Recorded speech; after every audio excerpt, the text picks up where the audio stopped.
Well, hello and welcome. My name is James, and I am a person in recovery. This is my live stream addiction recovery podcast every Monday and Thursday, let's say 9 p.m. Eastern Time. Welcome. You are my guests, and I am your gracious host. Tonight, we talk about the many pathways to recovery from substance use disorder. They call me Sober James around here. Over the past 10 years, I have only drank for 6 months. For the past 10 years, this alcoholic has only drank for 6 months. And that was in 2023, and you all witnessed it. That's what this channel's about. We gather here. Hey, Miss Hashtag Holly Ford. A safe place. Feel free to join and check out the perks. Thumbs up, share it with someone you love or someone you hate. Hey, Carissa Davis. Let's talk about the many pathways to recovery from substance use disorder. How am I sober?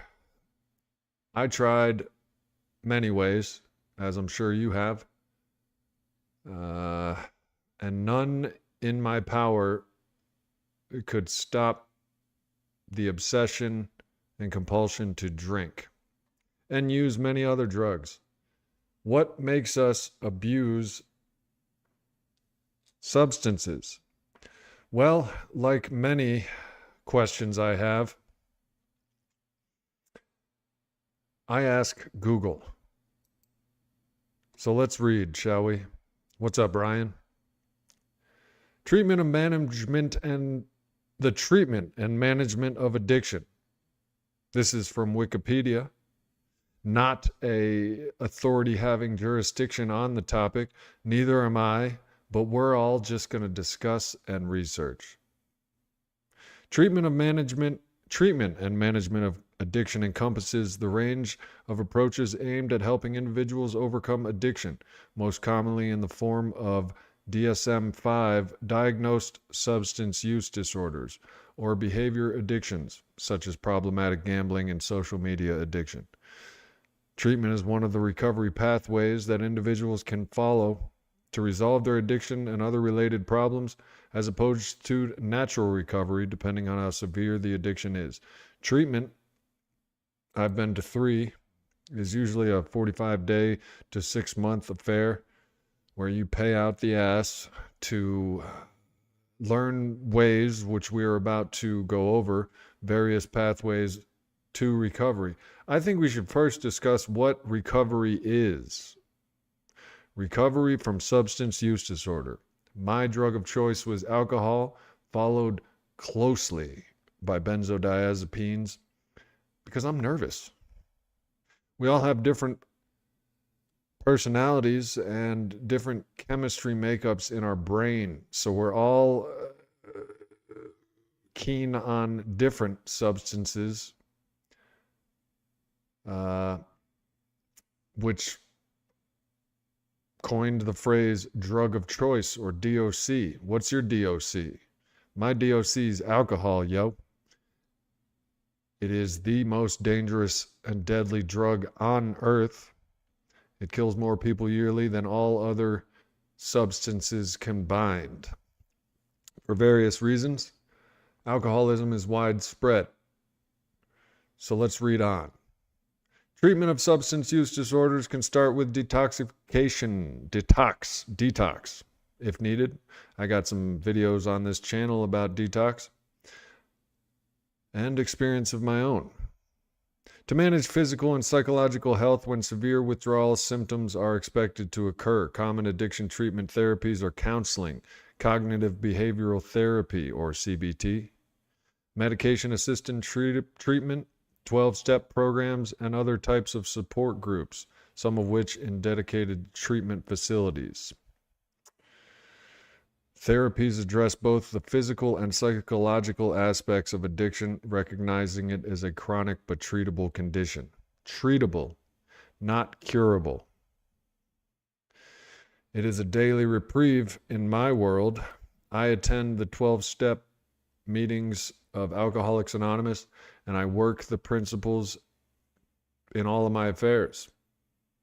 I have come to have a paradigm shift in my perception of the world, trusting in God, cleaning house, and helping others. The 12-step program of Alcoholics Anonymous is what has worked for me when everything that I've tried has not. So I stick with it like white on rice in a glass of milk on a paper plate in a snowstorm. I stick to it. I happen to believe that 12-step programs can work for anybody, but they're not for everybody.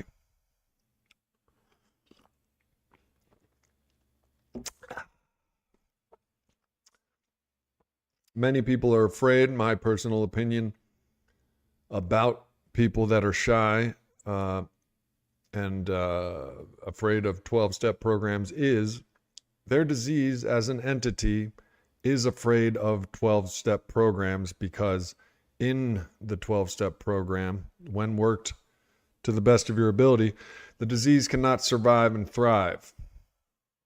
That's my personal opinion, but I'm the same guy that has been to rehab 3 times and been to detox 7 times and been to jails, institutions, and death. So I am not by any means the authority having jurisdiction. I can only tell you what has worked for me. Effective treatment often includes a combination of medical, psychological, and social interventions tailored to the specific needs of the individual.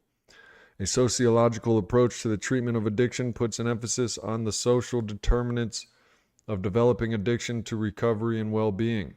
It considers the dynamic and reciprocal relationships that are of importance to the individual's experience. Unsuccessful treatment can happen because of discontinuation of treatment, with retention rates ranging from 17 to 57%. The occurrence of 1 or more relapses also account for unsuccessful treatment. I have had in the past 20 years,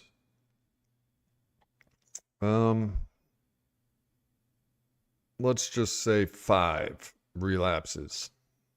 Relapse can be a part of recovery, obviously. I am in recovery, and relapse, aka experience with a relapse or reoccurrence of my disease of alcoholism, has proven to be one of the greatest teachers and sources of information for me and my recovery.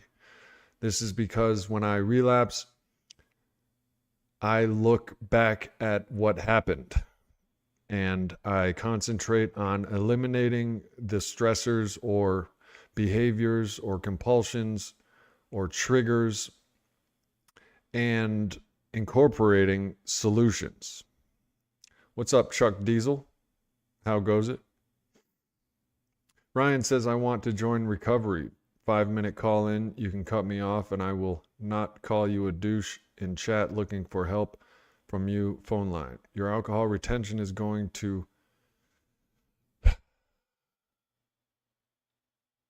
Carissa Davis says, I relapsed 5 times before I got sober. Well, I'm sober now. My experience with alcoholism and addiction has taught me that I'm not at will of saying that I am sober forever. My modality of recovery, the 12 steps of AA and its program, suggests taking it one day at a time. I'm sober today. I woke up this morning, placed my will and my life in God's hands, and when I go to sleep tonight, I'm going to thank God for giving me the power that I don't have without Him to stay sober. You might think that I'm a religious zealot. False. I'm actually an agnostic. I can't tell you what happens after we die. I can't tell you who the creator is. I can't tell you about Jesus because I wasn't there. And I can't tell you which religion or church to go to. What I can tell you is that a year and a half ago, after 20 years of trying the AA program without God, I was desperate enough to say to my new sponsor, how do I get the God thing? What is up with God? Why is God in, not why is God, but how did you, I said to my sponsor, who was an atheist. Atheists believe there is no God. Agnostics don't know if there is or if there isn't. Which I asked him, if I am an agnostic, how do I believe in God? In the third step of AA, we give our life and our will to the care of God as we understand him. Well, my sponsor said, do you believe that you are God? And I said, no. He said, all right, well, that's good. Then why do you keep following your own suggestions like they are the alpha omega? And I said, that's a good question. That brought on the question that may be the very source of my sobriety, and that is, who am I to say there is no God? I ain't nobody. The second question he asked me when I asked him, how do I get this God thing, was, have you ever prayed for the willingness to believe in God? And I said no, but I was desperate enough to try it, so I did. And the third question he asked me was, if you believed in God, what would it look like? And that, my answer came to be a God of my understanding, which is different for everybody. Some people use Jesus, some people use Buddha, some people use the universe. A God of my understanding is incomprehensible, totally all-powerful, just totally incomprehensible to me. If I were able to comprehend it, it wouldn't be a power greater than myself. So, that's my modality. Let's read about some others. The goal of addiction treatment is to reduce dependence, achieve partial or full abstinence, and improve the quality of life by a process of personal growth, while making behavioral changes or changes to the personal environment that support sustainable recovery. Right. Like I said before, my relapses forced me out of desperation to not die or go to prison, to ask myself, what do I need to change? And that answer was simple. It was everything, which is a partial joke, but essentially we have a disease of perception. We perceive the world to be, well, let me just ask you, when you wake up in the morning, do you think immediately, how can I contribute to life and help others? Or do you say, what am I going to do today to get what I want? It's a simple difference, but in the path of recovery that I have found successful, Alcoholics Anonymous, it is suggested that you think of others or practice thinking of others more than you think of yourself. Self is the center of the disease of alcoholism, according to the literature of Alcoholics Anonymous, which is the big book. But even AA says yeah, there certainly must be more than one way to achieve recovery from addiction and alcoholism. And there are. I haven't experienced any of them, but I do have an uncle that is more than 15 years free of alcohol, sober. He's a sober man. And by sober, I don't mean just free of alcohol. I mean happy, joyous, and free. Sober. Because just abstinence doesn't bring sobriety. Sobriety brings abstinence. Sobriety is more than abstinence from your drug of choice. I have quit alcohol on my own before, and it didn't last. Lasting sobriety is, in my opinion, the goal. I want to be sober from my mental, spiritual, and physical malady of addiction. I want to be happy, joyous, and free, not restless, irritable, and discontent. The reason I use deadly drugs like alcohol is because I'm restless, irritable, and discontent. In the 12 steps of AA, there are solutions to that. One of which is turning your will and your life over to the care of God as you understand Him. When I do that, when I say God's will be done, I did it today in the meeting. There I am thinking, what am I going to say to that girl after this meeting to get her to want to have sex with me? Me. Well, I said God's will be done. And I said, God, guide me. And He did. In that very instant, I turned my attention from that girl into the message of the meeting. And my restlessness, irritability, discontentment, nervousness, they all disappeared. It all went out the window. And I was free, happy and joyous. I was smiling. And lo and behold, after the meeting, for the first time in probably a year, I learned that that girl is engaged to be getting married. So she wasn't single like my little plan suggested. James's will be done is what James gets drunk on eventually. My will. If I pop out of bed, how can I make my life the way I want it to be? My will be done. Eventually I will drink because life doesn't happen on James's terms. Life happens on life's terms. AA suggests that you live life on life's terms to be happy, joyous, and free. That is one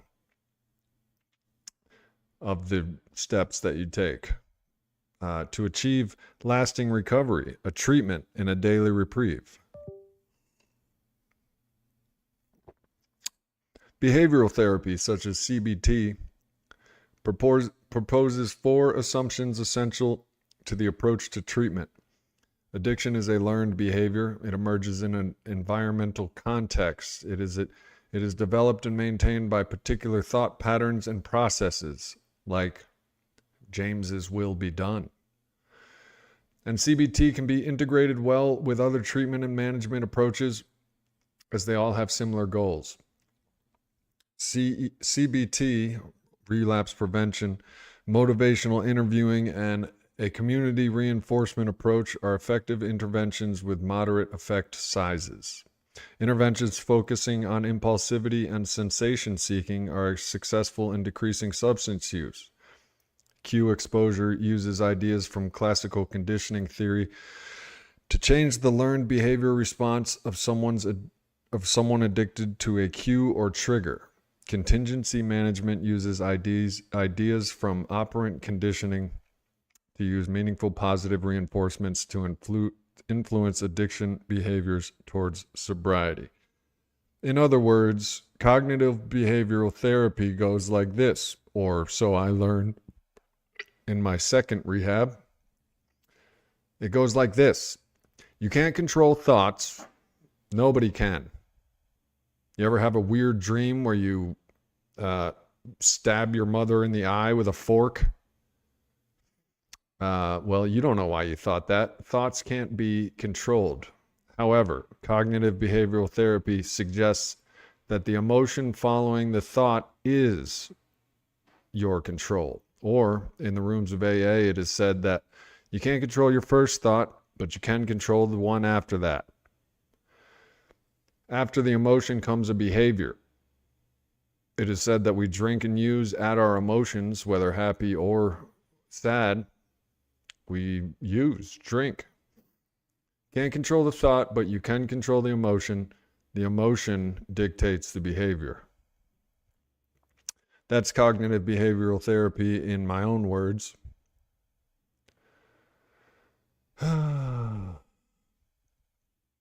All you have to change is everything. There's one thing you have to change, and that's everything.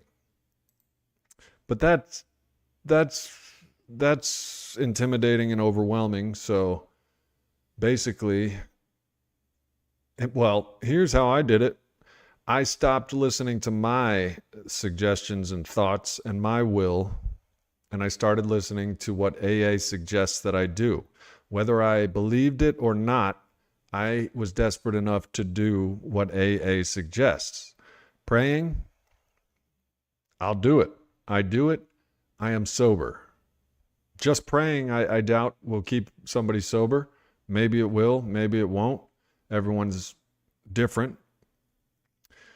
AA suggests that even though I don't want to, I should come to a meeting early and I should stay late.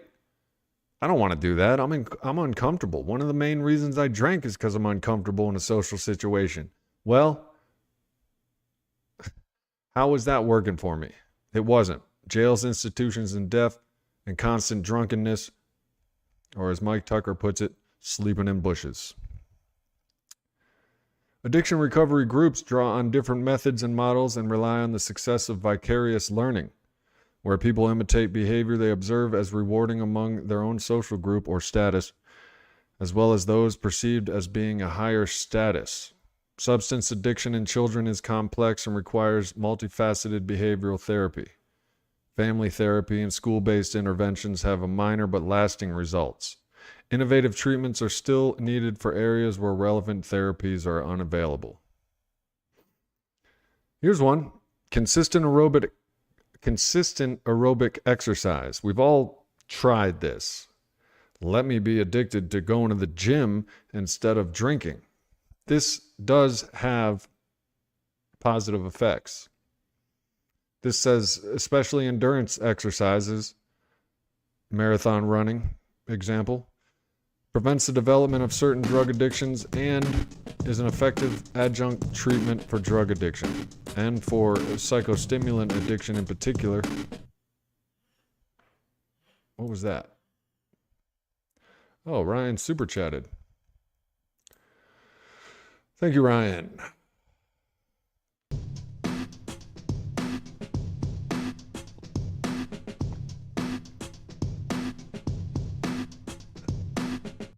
Ryan,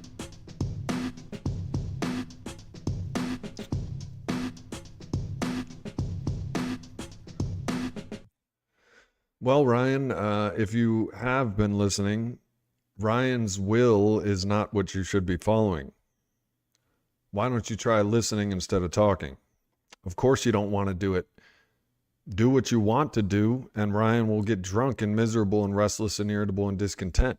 When James does what he wants to do with my substance use disorder and disease, I get drunk, jails, institutions, and death.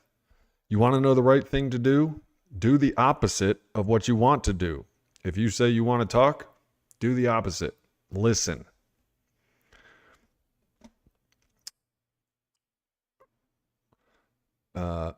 That's what changed my life and the life of many others. Exercise may prevent the development of drug addiction by altering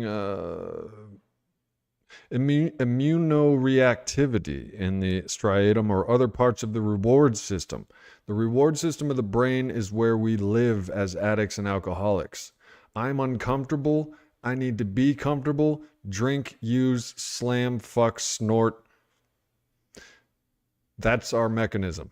Aerobic exercise decreases drug self-administration, reduces the likelihood of relapse, and induces opposite effects on the striatal dopamine receptor. Dopamine, dopamine, dopamine. Why do you think they call dope dope? Because we're all about dopamine.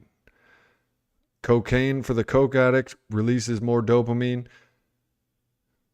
Alcohol for the alcoholic releases more dopamine. To try to explain the chemical imbalances in my brain would make me look like an idiot, because I doubt even Neil deGrasse Tyson can lay it down and pick it up in a way that we all can understand it. The brain is the most complicated thing in the universe. No wonder it's so hard to get over addiction, a disease of the brain. Consequently, consistent aerobic exercise may lead to better treatment outcomes when used as an adjunct treatment for drug addiction. Let's talk about alcohol addiction, like we haven't been for the past 8 years. I'm an alcoholic. It's a bitch. When I'm uncomfortable, or when I'm happy or comfortable, when I'm experiencing an emotion, my disease says drink.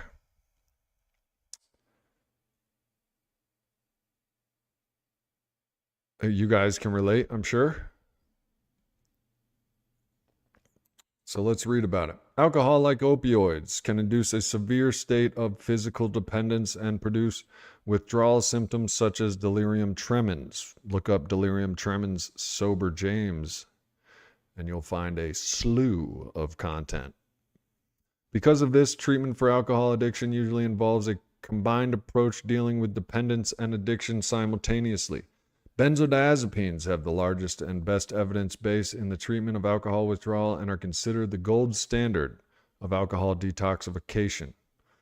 There are 3 drugs you can die from when withdrawing from, and that's alcohol, benzos, and barbiturates. When you're withdrawing from heroin or other opioids, you'll feel like death, but technically it won't kill you.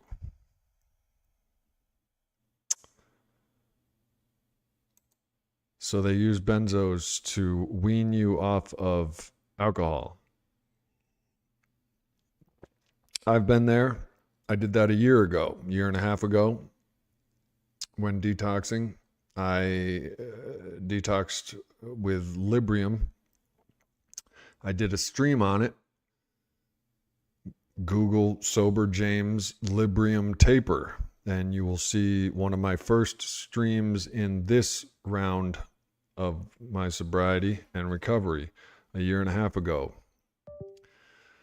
You might notice I'm a little slow, a little relaxed, a little chill. That's because I am intoxicated off of benzodiazepines. It was a necessary step and partially one that I wanted to do because I am a drug addict, alcoholic. Of course I want to feel relaxed and be on benzodiazepines. However, I've had a grand mal seizure when coming off of alcohol and benzos, ironically enough. That story is on the channel. Just Google Sober James grand mal seizure. Pharmacological treatments for alcohol addiction include drugs like naltrexone, which is an opioid antagonist, disulfiram, and acamprosate, and topiramate. Rather than substituting for alcohol, these drugs are intended to affect the desire to drink, either by directly reducing cravings, such as with acamprosate or topiramate, or by producing unpleasant effects when alcohol is consumed, as with disulfiram. These drugs can be effective if treatment is maintained, but compliance can be an issue as patients with disordered alcohol use may forget to take their medication or discontinue use because of excessive side effects. The opioid antagonist naltrexone has been shown to be an effective treatment for alcoholism, with the effects lasting 3 to 12 months after the end of treatment. To that I say, big fucking deal. 3 to 12 months without booze. I can do that without medication. It doesn't mean I'm happy, joyous, and free. Look up Sober James naltrexone if you want to hear more on that. Or the Sinclair method is another pathway of recovery that is touted on the internet, mostly monetary motivated. The Sinclair method wants to make money off of offering a solution to alcoholism through pharmaceuticals like naltrexone. To that I say, big fucking whoop. Get it out of my face, is what I say. But that's just me. Again, I'm just a personality. I am by no means a power greater than any of you or a power than God. I am just another alcoholic with opinions. But my opinion is, well, you heard my opinion. Give me a drug to keep me off of booze for 3 to 12 months. Gee, thanks. You know what I mean?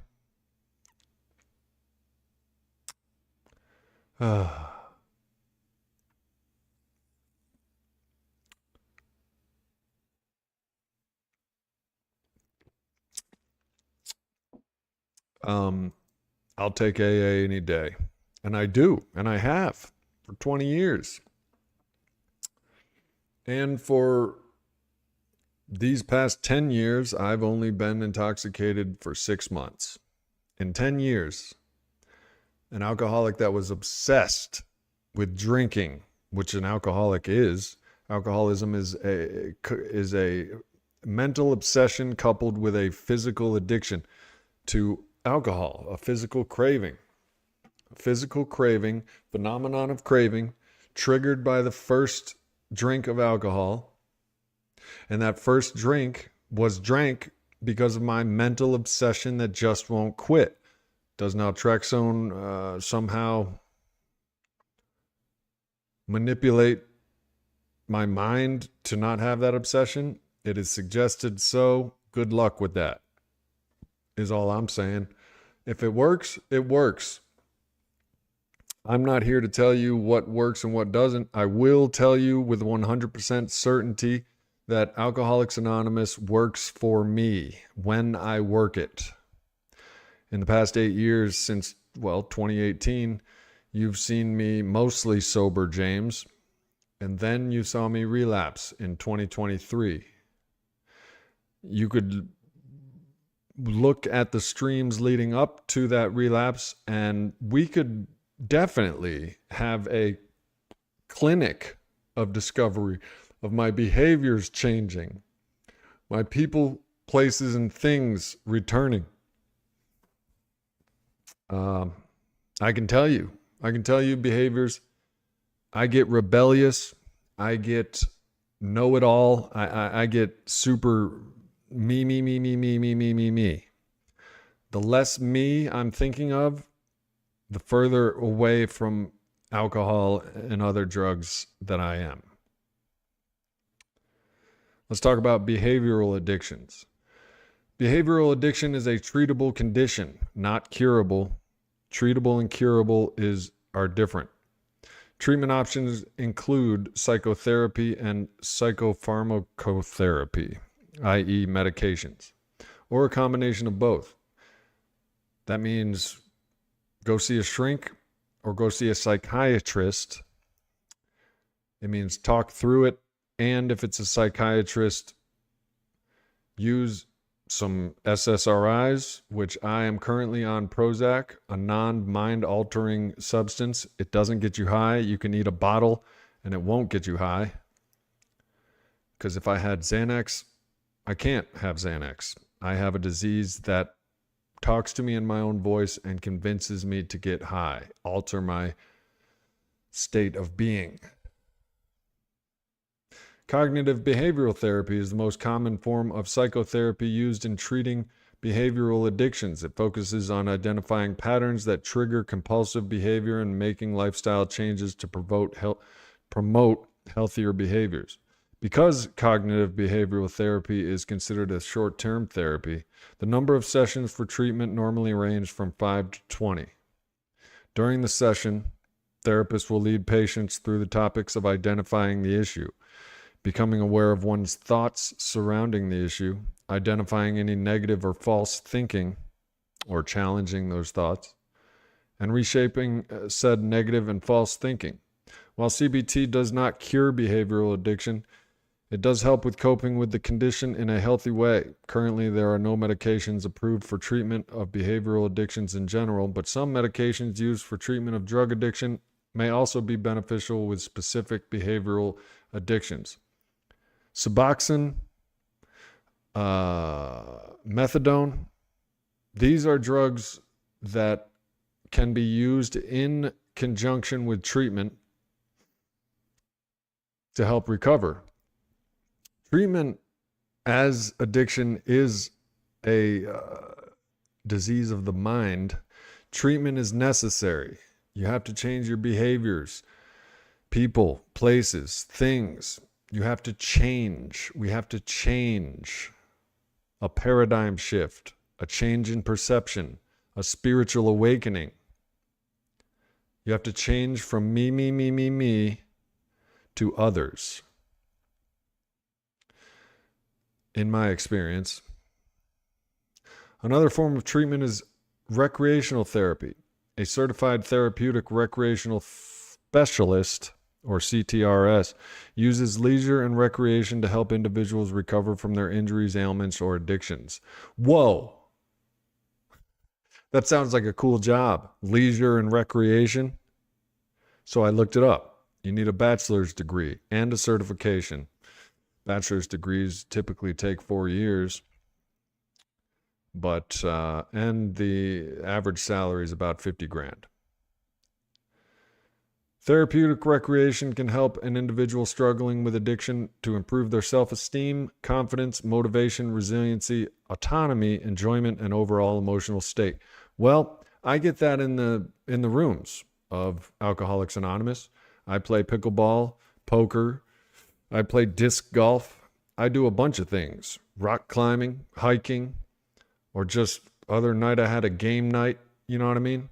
The Fellowship of Alcoholics Anonymous is a place where you find therapeutic recreation. So a lot of these treatments are parallel or exist in different forms in the 12 steps, is what I'm noticing. Mike Tucker says, it feels good to be sober because although I still have problems, it's like one less thing. Because when I was drinking, it was like a constant loop. Thinking, gotta stop drinking, gotta stop drinking, gotta stop drinking. It's an obsession. It's an obsession of the mind coupled with a physical craving. And it changes your life. Opioid addiction. Opioids cause physical dependence, and treatment typically addresses both dependence and addiction. Physical dependence is treated using replacement drugs such as buprenorphine, sold as Suboxone in combination with naloxone and methadone. Although these drugs perpetuate physical dependence, the goal of opioid maintenance is to provide a measure of control over both pain and cravings. Use of replacement drugs increases the addicted individual's ability to function normally and eliminate the negative consequences of obtaining controlled substances illicitly. Once a prescribed dosage is stabilized, treatment enters maintenance or tapering phases. In the United States, opioid replacement therapy is tightly regulated in methadone clinics and under the ODAAT 2000 legislation. In some countries, other opioid derivatives such as dihydrocodone, dihydrotorphine, and even heroin are used as substitute drugs for illegal street opioids, with different prescriptions being given depending on the needs of the individual patient. Baclofen has led to successful reduction of cravings for stimulants, alcohol, and opioids, and alleviates alcohol withdrawal syndrome. Some studies show the interconnection between opioid drug detoxification and overdose mortality. Some of you all know that my sister Leanne passed away last year from heroin use and fentanyl use complications. She was on a methadone and Suboxone regimen for years. It's been like 10 years with relapse and stuff like that. So personally, I have a reason to be biased against opioid treatments such as Suboxone and methadone. I also used methadone with my sister and got high off of it and wound up in the hospital. So if you ask this alcoholic and addict if Suboxone and methadone works, I will just say probably not, because my sister died and she was on it for years. But that doesn't mean that it doesn't work for some people. We're here to talk about multiple pathways to recovery. There are 8-9 billion personalities on planet Earth, and for this personality, the 12 steps of Alcoholics Anonymous, when worked properly, work for me. That isn't to say that I haven't relapsed in the past 20 years, but for the majority, I am recovering from a seemingly hopeless state of mind and body. And I maintain sobriety for it's been 97% of the time that I'm in recovery. Relapse is not the end of the world. Relapse with the chronic condition of addiction happens to chronic conditions such as diabetes and asthma at the same rate that it happens to addicts with addiction. This suggests that, yes, it is a legitimate disease and relapse can happen. Does it have to happen? No. Can it happen and destroy your life? Yes. Can it be a part of your recovery? Yes.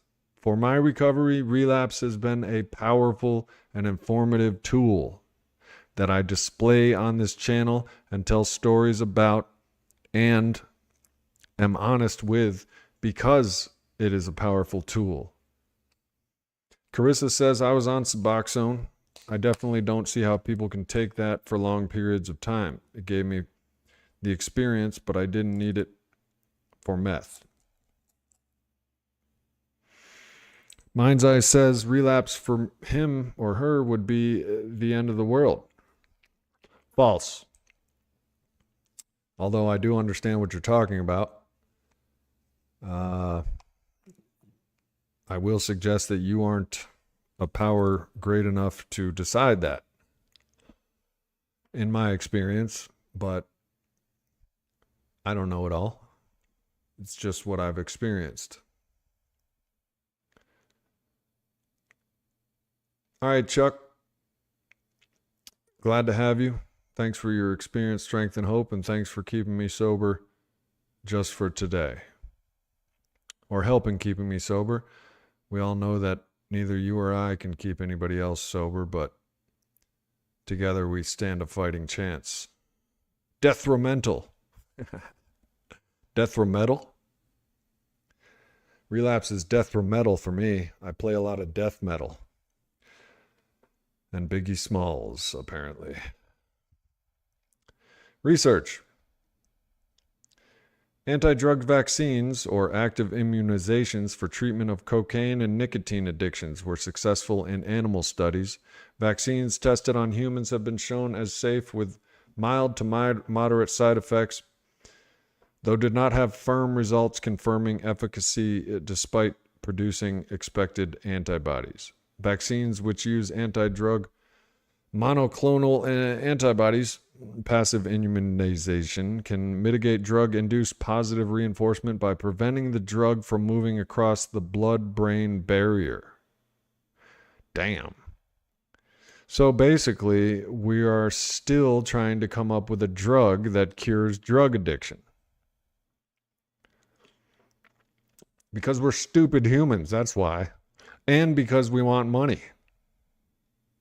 If I were to invent a pill right now that you could take and just not be an alcoholic anymore, I would not only be the richest person on earth instantly, but I would probably smash 5 of those drugs up and snort them because I'm a drug addict.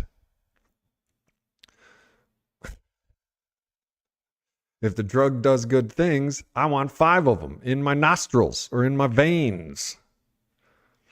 Stop me if I'm inaccurate over here.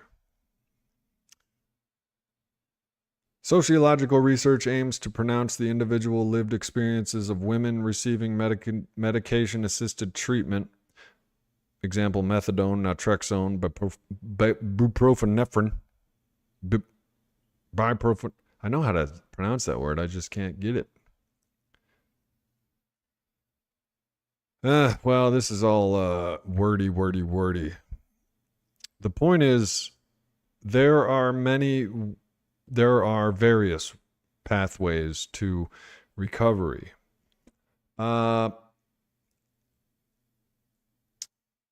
Gene therapy for addiction is an active area of research. One line of gene therapy research involves the use of viral vectors to increase the expression of dopamine receptor proteins in the brain. That's interesting.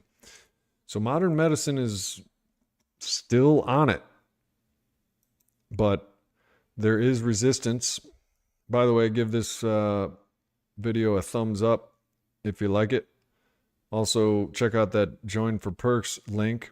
There's a tier 3 of my membership offers access to my 24/7 recovery room chat. So all of us don't have to wait for Mondays and Thursdays to chat. We can be chatting anytime, any day. So join the tier 3 membership or upgrade for you 17 members that are glorious enough to have already joined. I'm still at the post office. Unfortunately, I am currently looking for a job in the peer support specialist field, aka doing what I'm doing here somewhat, but in an office setting, one-on-one. I'm basically would be an advocate. But today it was pouring down torrential rain, and they were still delivering mail. Somebody I talked to, somebody I may or may not be crushing on like a 7th grade boy crushes on a 7th grade girl, or a high schooler, a high school girl. Anyway, she did 12 hours in the rain today. I didn't, because I work for a paycheck, and where she works for the city side of, she works for the city as a city mail carrier. I work for the rural mail carrier side, which doesn't have the same union, and they don't like to pay you what you have earned. In other words, if I work 8 hours, I've been paid for 4. The Postal Service is crooked. Don't get it twisted. I am not wrong. I am not lying. It's called wage theft and it exists. Google wage theft, United States Postal Service, and read the same things that I read. Or join the rural mail carrier position at the Postal Service near you and find out when you don't get half your paycheck. Anyway, I'm keeping the job because remember what I said you want to know what the right thing to do is? Do the opposite of what you want to do? Well, I've wanted to quit damn near every day for 7 months.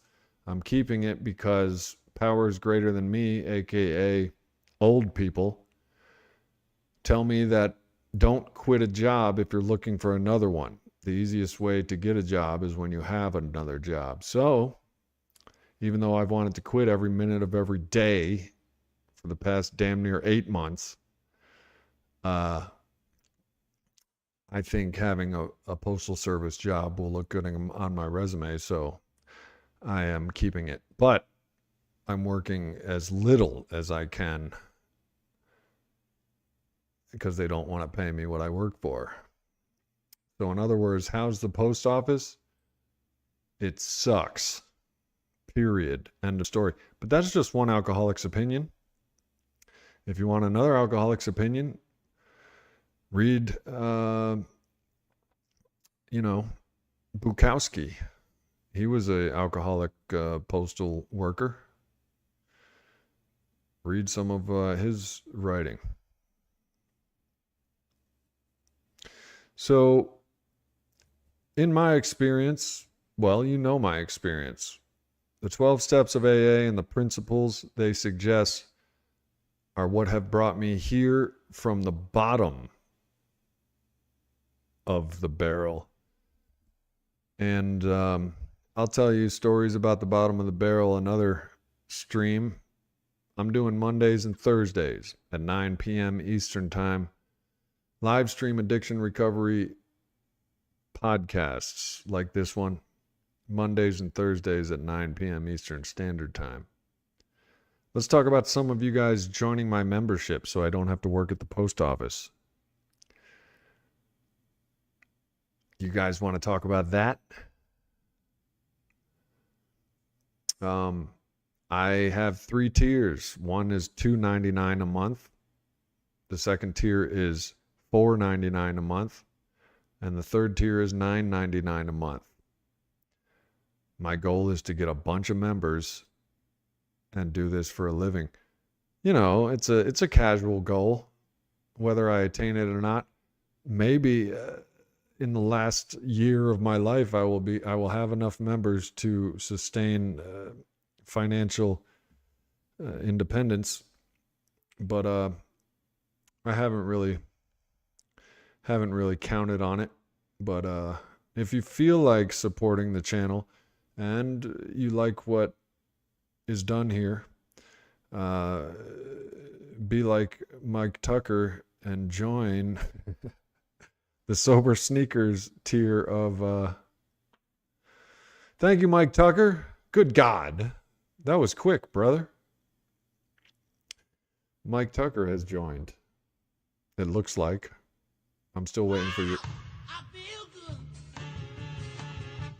Yeah, Mike Tucker, my first successful sponsee, sober for 5 years. There it was, James Brown. We'll do it again. Here it is.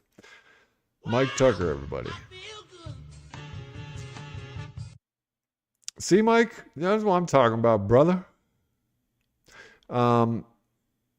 Sober Stage Crew is the one where you gain access to the 24/7 chat, but one step at a time, brother. I appreciate it. That makes me, oh man, that makes me feel good. Thank you.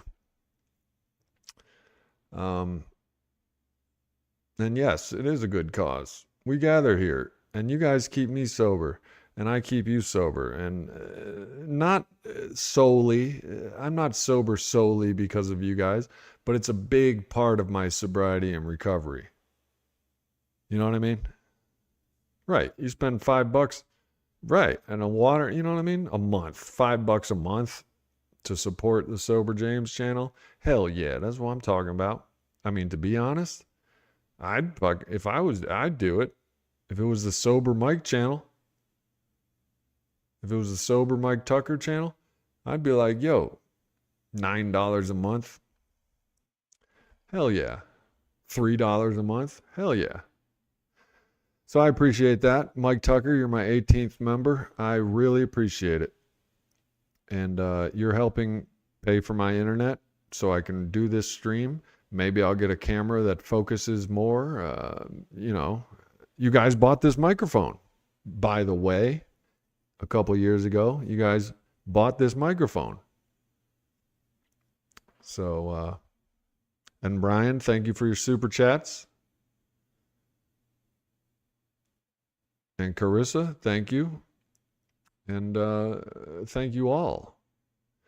It is groups like this is suggested, according to the almighty and powerful internet, it is suggested that, like we just read, that group settings like this are a pathway and a method to maintaining sobriety and recovery from substance use disorder. Addiction recovery groups draw on different methods and models and rely on the success of vicarious learning, aka experience, strength, and hope from you adds to my recovery. When you share your stories, it adds to my recovery. When I share my stories, it adds to your recovery. Our combined experience adds to our recovery. I get drunk, we stay sober. That is a research-based method to substance addiction recovery. So bing bong booms in the rooms. You know what I mean? Oh, I need, you know what I mean? Imagine the content if I had 300 members, 300 times $3. And YouTube gets a percentage, by the way. But if I get 1,000 members at $3, let's call it $150. That's 1,500. That's 1,500. 3,000 tier 1 members would get me 1,500 a month. I'm not asking for much. It just requires many. Let's say at $9, let's say at $10 a month, YouTube gets, let's say I'll get $7 of a $10 membership. 7 times 1,000 would be $7,000 a month. You're right. I'd be buying an RV and taking us on field trips. Yeah, I could raise the price. I could raise the price, but you know, I don't feel like it. I don't feel my higher power has not guided me in that direction. I just say to myself, maybe if I keep the price low, I will be motivated to keep on coming back. And addiction is a multifaceted disease of the mind. You have to attack it as it attacks you with multi-solutions. One solution is, I may not be motivated to come help somebody on a Monday night, but I may be motivated to keep my memberships, so I come anyway, and therefore help somebody, and therefore receive help myself. So we shall see. God knows I'm not doing it for the money, because there's very little. There's very little at this point, but the more people that join, the better, and the more motivated I am. But really, my spirituality is what keeps me coming back. Who can I help today is what keeps me sober. That's what keeps me out of my brain.